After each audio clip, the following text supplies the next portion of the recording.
Welcome to the 295th of the COVID calls. This is a daily discussion of the COVID-19 pandemic with a diverse collection of disaster experts. My name is Scott Gabriel Knowles. I'm a historian of disasters at the Korea Advanced Institute of Science and Technology. I'm coming to you live from Daejeon, South Korea. Today, I welcome Emma Green, staff writer for The Atlantic magazine and author of the recent article, The Liberals Who Can't Quit Lockdown. Just a reminder, you can usually catch COVID Calls live on weekdays at 5:30 p.m. Eastern Time. Just go to the COVID Calls YouTube channel to watch. You can also hear COVID Calls anytime recorded as podcasts on Spotify, iTunes, Podbean, or anywhere you get podcasts. You can keep up with COVID Calls via Twitter using the handle @USOfDisaster or @COVID Calls. Please do help spread the word and send suggestions for future guests and future topics, and please feel free to suggest yourself as a future guest. At this time, we're scheduling COVID calls into the fall, so please do send your suggestions. Thanks. As of today, June 22nd, 2021, there are 3,874,630 deaths from COVID-19 globally. That's according to the Johns Hopkins University Coronavirus Resource Center. In the United States, 602,107 people have lost their lives to COVID-19. India reports 389,302 deaths from COVID-19. And Colombia reports 100,582 deaths.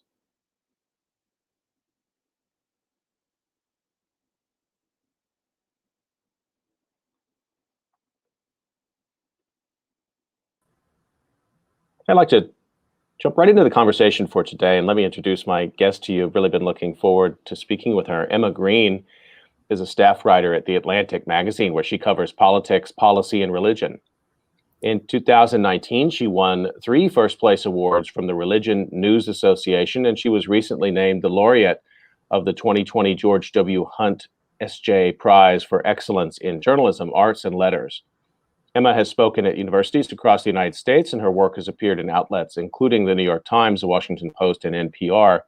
She lives in New York City. Emma Green, thank you so much for joining me on COVID Calls today. It's such a pleasure to be joining you. Thank you. So I like to start out the way I usually do, find out where you're calling in from, what the pandemic situation looks like there, maybe what the vaccination situation looks like there. So I'm normally based in New York City, but I'm actually visiting family in Tennessee. And one thing that was interesting for us before we traveled, my family traveled down here together, first was the experience of really traveling for the first time since the pandemic began. But second, becoming adjusted to the fact that in New York City, in the neighborhood where we live, there are very high vaccination rates, a very high compliance rate with mask wearing, a lot of still awareness around the pandemic and precautions.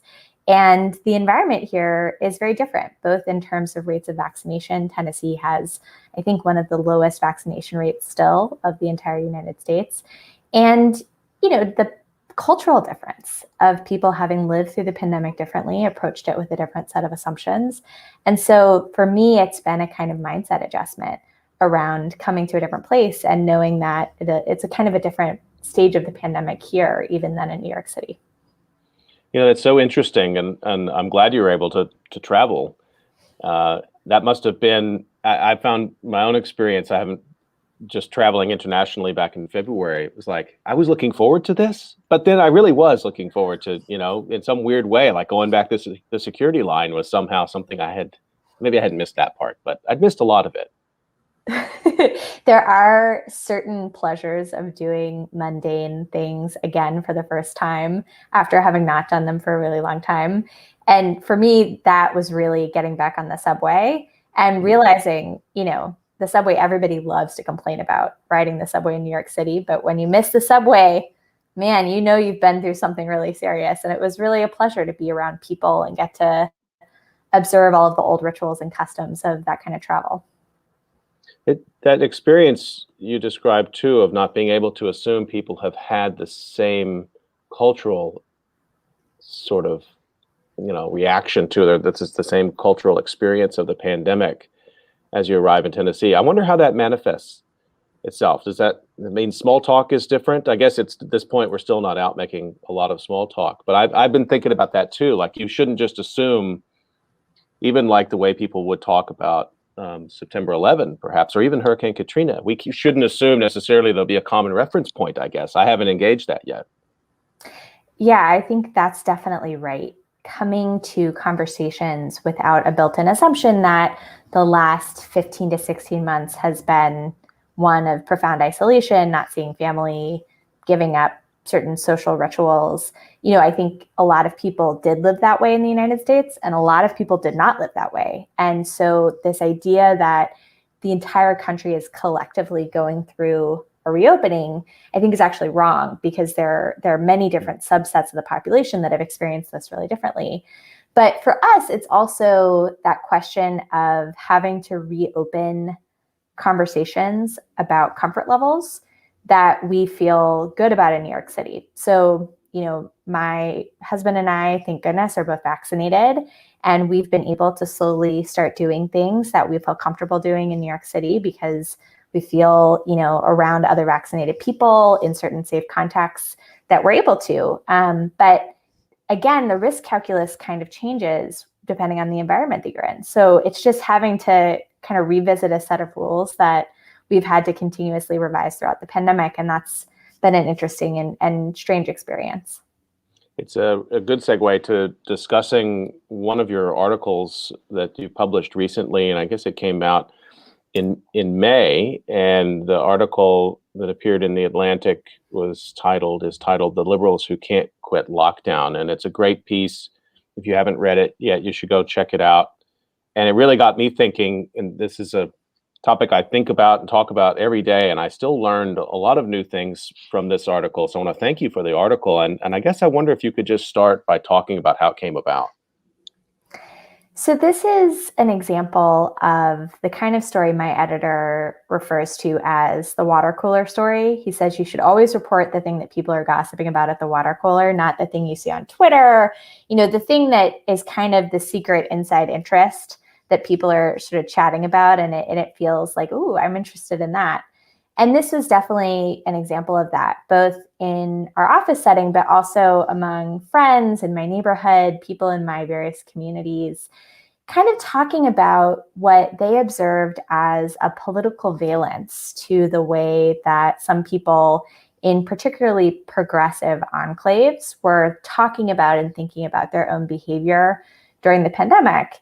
And the time that I was thinking about this in particular was this in-between phase where vaccination had rolled out. It had started to really open up in most places, becoming basically fully universally available to most adults. And, there was a sense that we were headed for a transition period, a sort of paradigm shift in how people thought about what safe behavior looked like. And I was just really interested in this question. Is there something about the political milieu in really progressive places, just as we know is true of really conservative places, that has conditioned how people think about what is and is not okay as a personal behavioral risk, but also as a communal risk, the types of structures and rules that we set up as little communities and big communities. So that was really the mission of the article, the thing that I set out to understand a little bit better. So just to go a little bit further with that, you discovered that there were quite a few differences and some conflicts, even among people who would sort of still say, I'm a Democrat or I'm a progressive. But then when it came down to some of these issues about how much caution and how long, you did find important differences there. And I wonder if you could say a little bit more about what were some of the tensions or fault lines that were discovered. Well, one of the major tensions that piqued my curiosity was the way that people invoked science as an authority, and specifically scientific agencies like the CDC, and how they were going to follow those guidelines or how they weren't. I mentioned in the piece, and this is a pretty ubiquitous symbol in America, in progressive enclaves, you see these yard signs, or sometimes on people's windows, the multicolor rainbow sign that says, in this house, we believe Black Lives Matter, and, immigrants are people, whatever it might be, and science is real. And that's a really interesting cultural artifact. This idea that science is real is a statement of belief for progressives. And certainly I think that's culturally very much part of the conversation in hyper progressive areas and very educated progressive areas, which were the ones that I was looking at. And something that I noticed was that as I was interviewing people about their experiences or what they'd observed, often there was an expressed mistrust in scientific institutions and authorities. So this idea that the CDC had in some way been compromised, so its guidance couldn't really be trusted. And B, this idea that going beyond where the current guidelines for safety were, for example, vaccinated adults, was in some way an expression of good citizenship or caution or, sort of wisdom almost, that to me was in tension with this notion that, if I'm a good progressive, I follow the science. I go where the studies say. And if the studies say that outdoor transmission is really low as a way that people can track COVID, I'm going to follow what that says and maybe adapt my behavior outside. But, that unwillingness to quote unquote follow the science, I thought was really interesting. And I heard that a lot from especially a couple of physicians who I talked to who had been an epidemiologist who had been sort of deep in this and had found themselves kind of on the bad side of ire from progressives. For example, Monica Gandhi in San Francisco is a doctor there who worked on the HIV/AIDS epidemic and considers herself super left, like made it very clear to me that she's a Bernie Sanders kind of gal. And she really expressed feeling hatred from progressives when she had stated that, some of these behaviors she was observing in her community were actually kind of anti-science. It's interesting. So that the point there was that she was calling for a return to schools or just a more robust discussion around getting students back in school more quickly. I think I remember that from the piece. So that somehow that school issue was a real kind of third rail here. Yep. And the other thing that she talked about was masking, outdoor masks and trying to relax the way that we thought about outdoor masks, and also setting clear guidance and timelines for when it would be safe for vaccinated adults to remove masks in certain contexts. She was really emphatic that she thinks that total abstinence is not a great behavioral paradigm for dealing with a long-term pandemic like COVID. COVID's going to be with us for a really long time. And so she has really advocated trying to offer mitigations rather than abstinence as a paradigm. So does that mean then that you see some kind of party realignment going on here around? I mean, that's sort of been the case for a while, unfortunately, that we sort of maybe assume Democrats are the party going to support science and Republicans aren't. It's always much more complicated than that. And then you find these kind of perspectives, kind of a spectrum within people who align as Democrats. Are we in the middle of some sort of new COVID science realignment that you could actually map onto an electoral system, do you think? It's a great question. And I think something that political science researchers should continue to chase down. I talked with a political scientist who works at UNC, Mark Hetherington, who works on this question of political alignment around certain issues and attitudes. And definitely he found that this was kind of a pattern, that there was a sort of distance of perceptions of reality for very progressive people and the kinds of risks that COVID posed to them, particularly if they were vaccinated or had certain risk profiles. So I think there's a seed there. I think we are a long way from really understanding in a full academic sense what this relationship is. But I guess the thing that really caught my eye was that there have been a lot of stories, important stories, about the way that some conservative subcultures in the United States have really actively denied the scientific knowledge, research, understanding that has guided us through COVID, either by rejecting masks, denying the power or usefulness of the vaccine, certainly actively promoting conspiracy theories. This is a really heavily covered topic. And to me, I think it's important to kind of disrupt this notion that, there's one side and the other side, and one side's perfectly following the science and the other is, perfectly rejecting the science, because I think it's it's really complicated, right? Science is not this sort of thing that looms above us as a god that you can either be in perfect alignment with or not. It's cultural, and it's a give and take, and it's complicated for lay people to interpret. And I think different political subcultures interact with that complicated cloud in different ways. And this is an example, I think, where certain progressive subcultures have kind of said, we're not going to follow what we see as the scientific guidance or authority. I've been thinking a lot about this ever since I read the article, and it is, to me, kind of really interesting, this point you make about a sense that many people have, whether they align as Republicans or Democrats, that somehow science bureaucracy has been corrupted. First of all, that it's corruptible. You got to get to that point. And then it's been corrupted. And so then trust has to find somewhere else to go.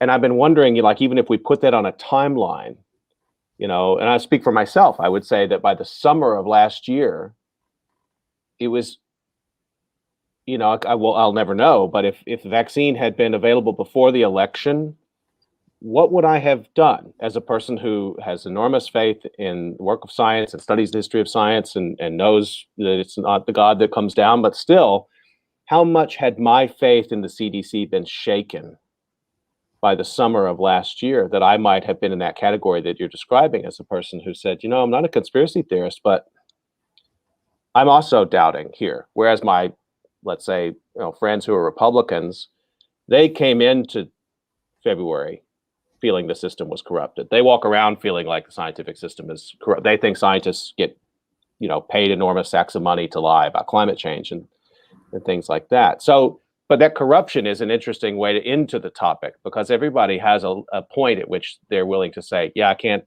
go with that anymore. Yeah, I think this question is so big and thorny. And look, there has been a lot of reporting. There was an award-winning piece by ProPublica that really broke down the way in which the CDC was politically co-opted by the Trump administration and sort of redirected, and the messaging was massaged in order to meet certain political ends.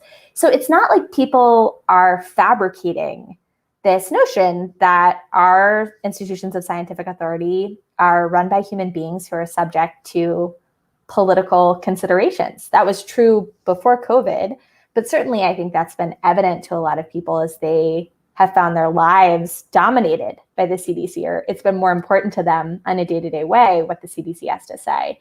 So, that's one piece of it that I think is really complicated, but the part of this story and my desire to understand this better is this notion that we, as different parts of the country as a whole, as subcultures, have come to these collective agreements about not only what we're going to do, like a contract of behavior, but also what that means. Why are we giving up these things that really matter to us? Why are we rescheduling weddings, skipping funerals, not going to see a new baby who comes home from the hospital, not having friends over for dinner? Why are we doing these things?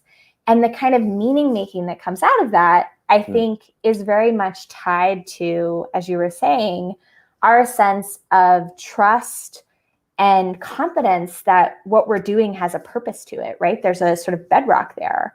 And when you remove that solid bedrock of, okay, I'm just doing what the CDC says, and there's sort of other stuff being subbed in there, that's what I was curious about. What is that bedrock of meaning making and sureness and confidence about how you're making these choices that you, people in progressive communities, are basing your life choices on? So do you think then sort of hyper-vigilant, people who tend to, at least in the article, you're tracking them as progressive, is that now become a standard feature of our culture, do you think? And I say that as I think I'm one of these people to a certain extent, that there's sort of a COVID caution group, which is just going to be lagging behind others. I'm not going to be rushing to go back into those settings for a variety of complicated reasons that even I'm not sure I can fully articulate every one of them, but some of it just feels like I need to go slower on this. Maybe I worry about the science. Maybe I worry not everybody's as vaccinated as they say they are. There could be a number of different factors that I'm a little worried that the commons have broken down a bit. So what's out there for us? Are politicians going to listen to us, or are we a sort of a new, I don't want to say marginalized group because that's not the right way to say it, but maybe that we're a group on the fringe? You know, I don't even know if I would describe it that way. I think it's more that this set of tools for understanding a certain mentality around COVID that we've been talking about, I think is useful for understanding. And basically, as a reporter, that's what I'm interested in. I'm not interested in saying, you're dumb and your choices are dumb, or you're the best, you're a great citizen. It's more, how do we understand why it is that mindset exists and still persists? And I do think that there's one level of it, as you said, which is people's personal choices have varied, will continue to vary around what they feel safe doing for themselves or their family based on their circumstances, their comfort level, their suspicions about their neighbors. But then the bigger and thornier question is how we navigate these next stages of COVID as a collective. I think schools, and this comes up in my article, schools are a big example of this because that's a great example of an area where there are public decisions that have an impact on a broad group of people that are not just about, taking tests, but about providing critical public services like food to kids and being able to monitor kids who might come from abusive households. I talked to parents in Massachusetts, in Somerville, who work as doctors, literally a PhD child psychiatrist who works at Mass General, who was talking about this feeling, like this really devastated feeling that kids who have IEPs, these individual assessment plans that require the state to provide certain services to them because of their disabilities, the state is just not providing those services, or was not until very, very late in the spring, and what the consequences would be for those kids. The fact that in some places, especially really certain progressive enclaves, the school question is still unresolved, and some of those trade-offs still haven't been accounted for. I think that's a big test of, where is the caution good? Where does it have costs? Are the costs too great? Are there compromises? Are there political forces that maybe have more weight in certain districts and less weight in others? Teachers unions have played a big role in how this has played out in certain places. Again, for me as a reporter, it's not my job to come in and say, you must reopen fully without any precautions, or you must do all virtual learning for the fall of 2021. It's more trying to understand, how is the political environment, all of the different forces within these different communities coming together, and what are the costs of the different sort of ways that people have the cautions that they're bringing to the table in terms of who's actually being served and who's not. As we think back to how that's going to look politically, maybe in the midterms and certainly going into the next general election, again, I'm impressed with this idea that if we're going to follow maybe the Senate or high profile, House races, but certainly at the Senate level, that kind of rhetoric around, I'm starting to see from the right that somehow it's going to be an election about Tony Fauci, things like that. Like, maybe so. Maybe a senator has the ability to sort of operate at that level of, abstraction. But where the interesting discussions are going to be are at the school board meetings and at the extremely local level, where you're going to have this unexpected jumbling of party affiliation. This example you were just talking about, when it comes, should we reopen the school or not? People go, well, I'm a Republican. Well, all right. Are we going to reopen the school or not? I mean, I think that's the level at which, and still some of these COVID concerns around vaccination passport issues, around workplace requirements, around schools, those are not going to be resolved by the midterms. Oh, surely not. And that kind of scrambling of identity is something I'm really interested in. I was interested for this piece, but I think it's going to be an ongoing question. Again, returning to Somerville, I talked to a group of moms who were basically, if you could just snap your fingers and assemble a dream team of random people in your community to have available as experts during a global pandemic, this would be your dream team. It was like, a woman who works on water sanitation systems in areas of mass disease outbreak, and then, a PhD child psychiatrist, and then, a doctor who works on infectious disease and virology. It was just, it's sort of spookily appropriate. And one of the things that this group of mostly moms told me was that they were pretty politically naive. They sort of got into this issue of advocating on schools because, like everybody else, they were trying to figure out what to do with their families and just wanted to understand more about what the district was doing. And they had this kind of disorientation of feeling like they're super progressive. They love the Green New Deal. They love Black Lives Matter. Like they, talked about themselves as basically being, aligned with the Democratic Socialists of America, right? And feeling like suddenly they were on the other side of the table and being demonized by people who otherwise would have been their political allies. That kind of realignment and sense of disorientation, I think, is really interesting because it suggests that our way of talking about politics in America, left, right, progressive, conservative, is way too simplistic because there are lots of different ways that people fit into that. And it's a mosaic on both sides. And sometimes issues like this can create these interesting and unexpected realignments. Just a reminder that you're listening to COVID Calls, and I'm talking with Atlantic Magazine staff writer Emma Green today. We've been talking about her article, The Liberals Who Can't Quit Lockdown. And I want to go a little further with this, but maybe from the other. We've just said there's not one side and the other, but let's talk about the other side. Let's talk about Republicans for a second. I loved your sort of a part profile, part Q&A with former Texas Republican Representative Will Hurd, because it raised a lot of these same issues for me, but coming from, another part of the political spectrum.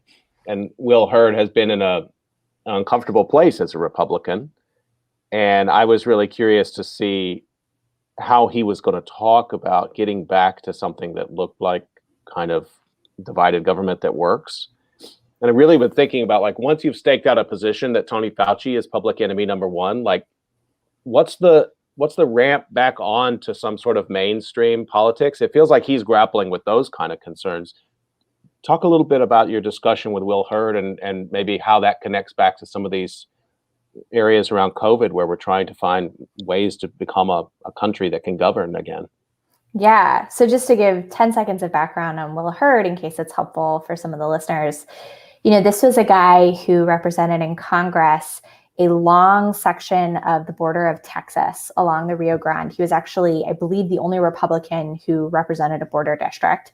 At the time that he retired, right before this last session of Congress, so right at the end of 2020, he was the only Black Republican in the House. And he kind of staked out this seat for himself as being, a Republican who thought about the facts, was willing to work with the other side, was for the reasonable Republican Party who wanted to bring people in with a vision of America, really, working the center. And obviously, I don't know his soul and his real heart of heart reasons for stepping away from Congress and what his political future holds. But it really struck me talking to him that his is not the ascendant voice in the National Republican Party. And I think during COVID, we've seen this play out innumerable times where, at least some parts of the National Republican Party have chose to make the discussions less about a kind of collaborative effort that involves everybody. It's everybody's problem that we have this giant pandemic that is making a lot of people sick in America and around the world. But instead of having that kind of problem-solving mentality, there were some subsets of the National Party who really did make it about, these evil characters like, Dr. Fauci, who did make it about, freedom and liberty, and you're taking away my freedoms and liberties, and, you're just a mindless masker, whatever it is. That segment that's more focused on trolling the libs and trying to get a reaction and trying to point to how Democrats are so bad and to create this kind of anger, I do think that is the ascendant or more powerful wing of the National Republican Party, even if that's not everybody who is part of the National Republican Party. And so for somebody like Will Hurd, I think the question is, what are you going to do? Could you get elected to Congress tomorrow? Would you be able to get elected to statewide office from Texas? Are you going to throw your weight around within the National Republican Party? Are you going to work on taking down some of those trollier figures who are now serving the House? I think it's a really big and thorny question about the future of the Republican Party. So where did you come away from in this discussion? Did he sound like somebody who could challenge a Ted Cruz on a kind of a, I won't go so far as to say a unity ticket, but as saying like, hey, it's too far. We can't govern if we're going to continue to, be the party of Trump. I did try to needle him about a Senate run. And of course, like a good politician, he sidestepped that question about trying to primary somebody in his own party. Yeah, I saw that, but I appreciated the effort on your part. Yeah. That's my question too. I've been looking for people. I'm from Texas originally. I'm looking for people like Will Hurd to challenge some of these, Republicans who seem to become somehow bulletproof no matter what kind of madness they spout. Yeah, maybe. I mean, the thing that really struck me in our conversation was that he called back to this document that's become infamous, which was put together by the National GOP after Mitt Romney lost in 2012 against Barack Obama, that basically laid out a roadmap for the future of the Republican Party that was more inclusive, that was focused on racial minorities, that was less focused on kind of inflammatory culture war issues, and that tried to focus on big picture unity messages that could bring in a lot more people and to make the Republican base more than the kind of aging white ultra conservative population. And, at the time, this was like, okay, this is what Republicans are going to do. And Trump totally threw that out the window. And a lot of the ascendant figures in the Republican Party have kind of thrown that out the window as a playbook. So the fact that Will Hurd was still calling back to that as his playbook, I found to be notable. And, I can't see the future, and I am not a clear-eyed soothsayer about the Republican Party and what works. But it's certainly interesting that he's holding on to a document that many people have said is dead, especially after the Trump years and all the turmoil that we've been through COVID and the past 4 years of politics. That really is interesting and makes me, sort of the Paul Ryan, maybe there's some kind of still juice in that part of the party that they're out there just waiting it out, particularly through COVID. I mean, I think if you were a canny politician, you say, you know what, I'm going to let that era move right through and I'll come back after that's over, because it would be hard to know, where to plant the flag on issues around, these kind of public health things reacting to the pandemic. Just a quick reminder, you're listening to COVID Calls and talking with Emma Green. So your usual beat, I take it, before COVID is around religion, or at least a big part of it. And people should check out your reporting if they haven't seen it about changes in evangelical Christianity. One of the pieces of yours that I thought it just really opened up a world to me that I was not aware of through the pandemic is titled Hasidic Devout and Mad as Hell About COVID-19. And it's the story of basically an editor of a small independent Yiddish language magazine called Der Wecker, and the struggles that he's gone throughout the pandemic. It's a complicated, excuse me, it's a complicated in all the right ways kind of story. I wonder if you could kind of bring us into that world a little bit. Yeah. So the Jewish population in New York City, the Hasidic Jewish population, Orthodox Jews, were really hit very, very hard, especially quite early on. And, the reasons for that are really complicated. One of the things that I was really interested in, I started emailing with this person, Reuven, who is the editor of this journal, Der Wecker, a while before I wrote that story. And one of the things that really interested me about his perspective was that although there had been a lot of external criticism of the community, sort of blaming those populations and their own behavior for the high proportions of death in those communities, he is someone who is an invested stakeholder and insider. He is not someone who wants to leave. He cares very much about his community. And he had put together this big issue of Der Wecker, which basically was an inside investigation from people who are attending worship services at those synagogues and going to parties for holidays at the homes of people who live in those neighborhoods around the kind of attitudes and lack of willingness to change that he said had kind of pervaded the community, especially after the first few weeks of the pandemic in New York City. And the thing that attracted me to that story is the thing that I'm often drawn to in stories, which is I think it's one thing to be an outsider shouting criticism to another group, but I think divisions that are within communities are often much more revealing about who they are, because when people have a stake in the future and vitality of a community like that, often they're working from a place of good faith and often a place of deeper mourning, right? So this person, Reuven, was really in what I would call deep mourning around what he saw as, basic behaviors that he wished would have changed, like wearing masks inside of synagogues or having better hand washing procedures, putting soap by the sinks so that people would use soap on their hands to wash their hands. I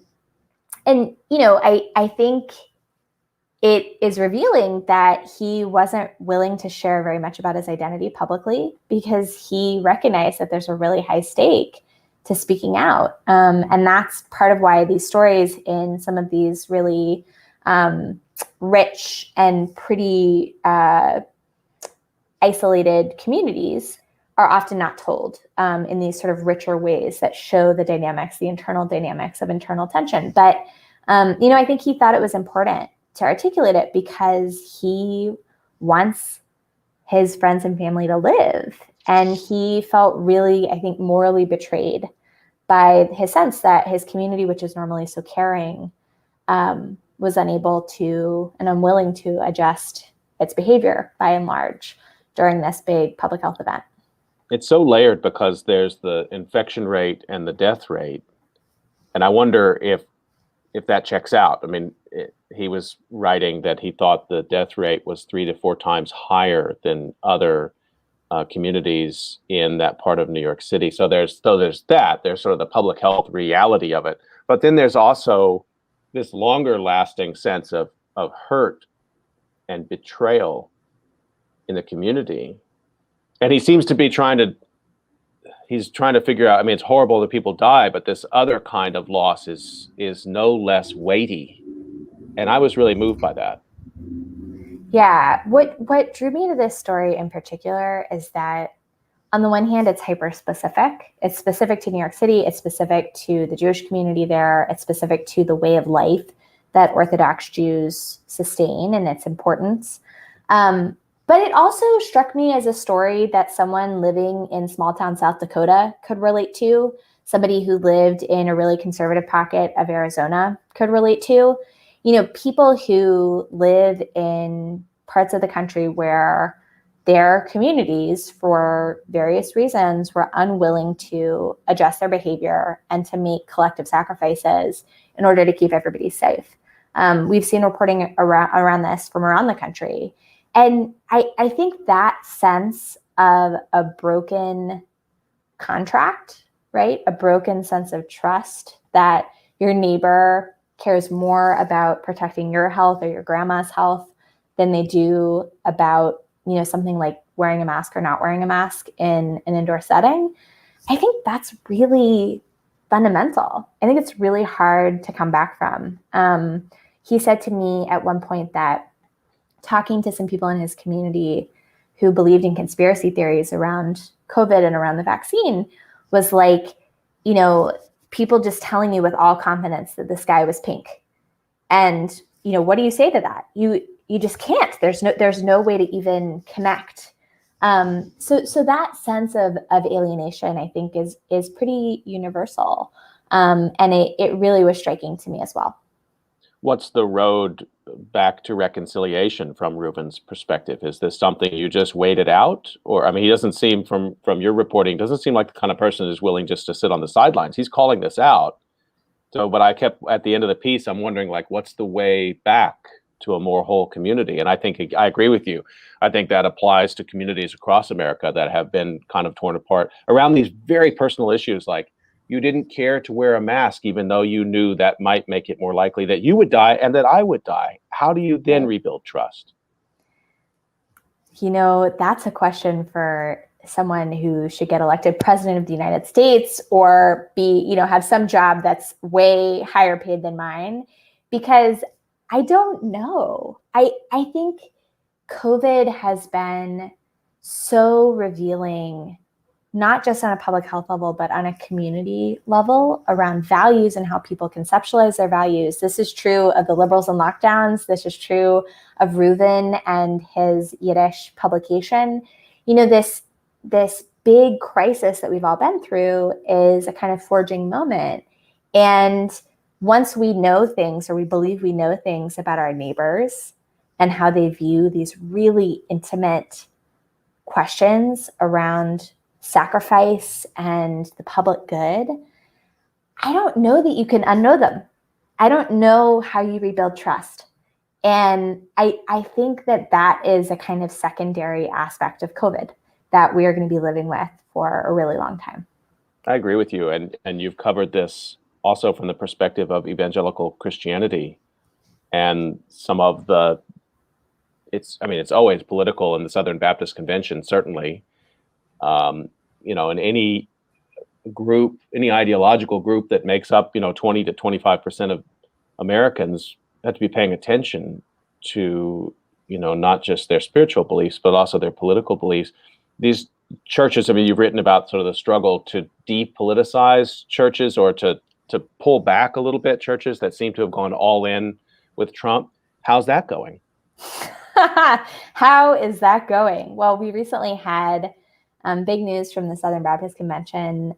Messengers from churches around the country got together in Nashville and voted on their next president, which was kind of a symbolic vote about the direction of the Southern Baptist Convention.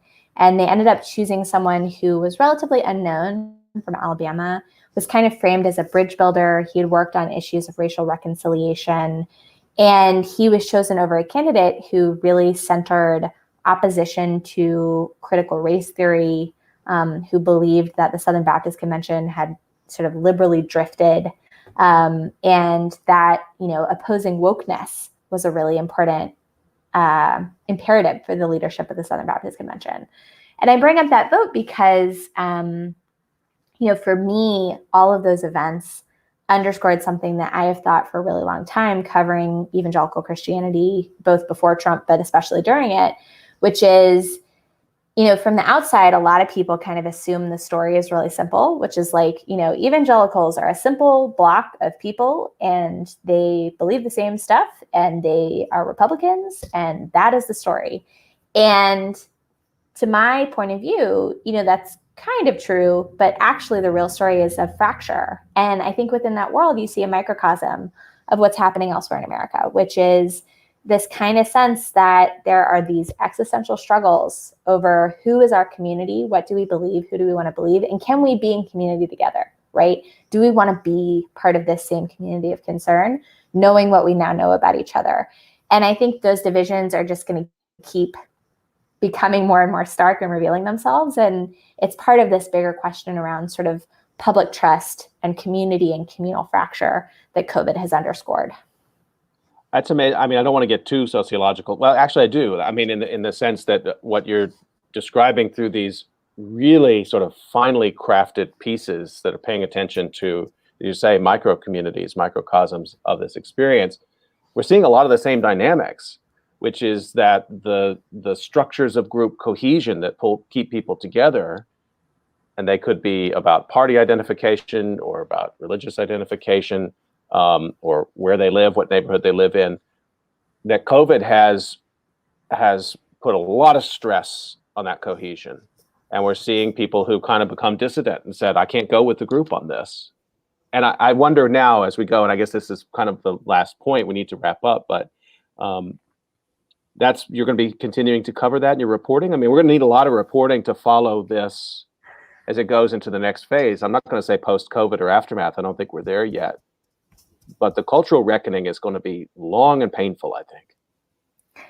I completely agree with you. And I think, one of these questions that I talk about with my editor as a big framing device for my stories and what stories I'm choosing is, can we live together? And I think there are lots of background factors around that question. Politics is certainly one of them, the national political discourse. But I agree with you that COVID has been revealing and also hugely stressing of these kinds of ties that bind. And can we live together is going to be just a huge question that sticks with us for a long time in these micro ways and these macro ways. So yes, I will keep writing and keep reporting. And if you've got good stories for me, send them my way. Just want to remind folks that you've been listening to COVID Calls, and you can catch COVID Calls most weekdays at 5:30 p.m. Eastern Time. And be sure to join us tomorrow for the next COVID Calls at 5:30 p.m. Eastern Time. I actually have a special COVID Calls makeup from a previous episode that was canceled 2 weeks ago. So we have a special time for the next COVID Calls episode, and watch Twitter for announcements of that. We'll be talking more about the pandemic in India. I want to thank my guest, Emma Green, first of all, for the great reporting, and for then taking the time to go through some of the details of that reporting. Thanks for what you're doing, and keep after it. Thanks so much. It was really, really wonderful to talk with you. Stay healthy, everyone. We'll see you next time.